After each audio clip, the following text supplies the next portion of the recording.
Miriam Prassler sang für den noch vollereichsten deutschen Schriftstellerinnen für Kanner, schreibt aber auch für Erwachsene.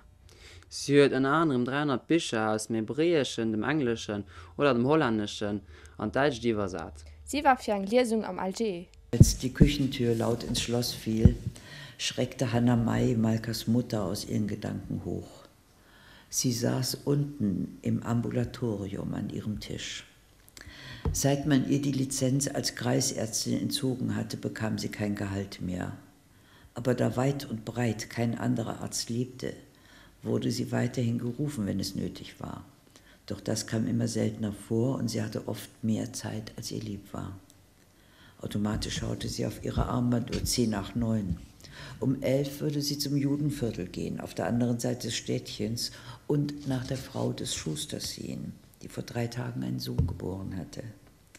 Bis dahin blieb ihr nichts anderes übrig, als hier zu sitzen und zu warten. Sie seufzte.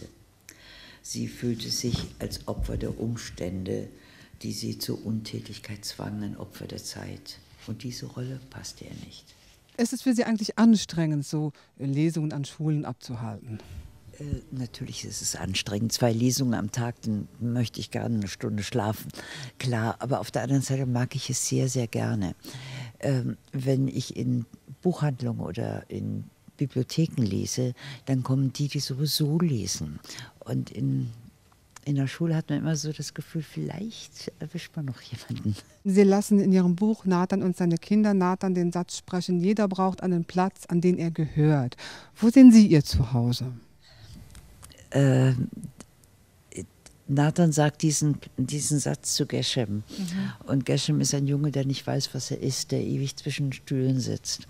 Und so habe ich mich mein Leben lang gefühlt. Ich habe auch nirgendwo hingehört. Und ich habe auch nirgendwo wirklich Wurzeln geschlagen. Ich gehöre nach Deutschland, klar. Es ist meine Sprache.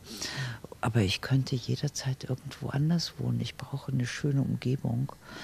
Gerne auch eine Stadt, die einigermaßen optisch hübsch ist.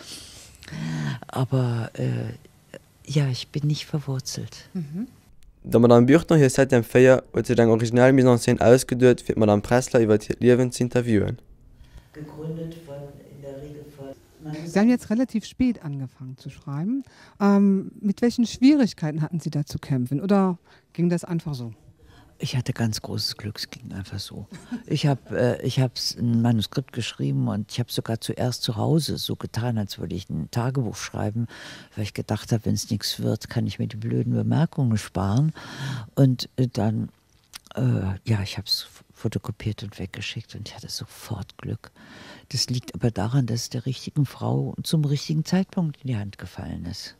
Und dass es dann natürlich noch, bevor es gedruckt wurde, einen Preis gewonnen hat. Aber von dem anderen Bild blickt ihr ein fremder Mann entgegen, mit einem alten, mageren, nackten Gesicht, ohne Bart und ohne Pelz. Das fliehende Kinn, das vorher unter seinem Bart versteckt gewesen war, ließ ihn unscheinbar aussehen, verschreckt und hilflos. Liebe Hanjo, hatte er geschrieben, ich danke dir für die Umzugsgenehmigung, die ich vor einigen Tagen erhalten habe, aber ich werde nicht zu dir kommen. Ich bleibe hier bei deiner Schwester und ihrer Familie, so wie deine Mutter ihr Andenken gereiche uns zum Segen es gewollt hätte. Man lässt einen Menschen in Not nicht im Stich. Ich habe einen Traum. Auch diesen Satz haben Sie in Ihr Werk integriert. Welchen Traum haben Sie denn noch? Es würde schon sehr meinem Traum entsprechen, dass die Menschen einigermaßen vernünftig miteinander umgehen, vernünftig zusammenleben und jeder den anderen leben lässt und ihm nichts antut. Ende von der Lesung hat sich Madame Prassler natürlich auch Zeit geholt, für die Schüler hier Bücher zu schreiben.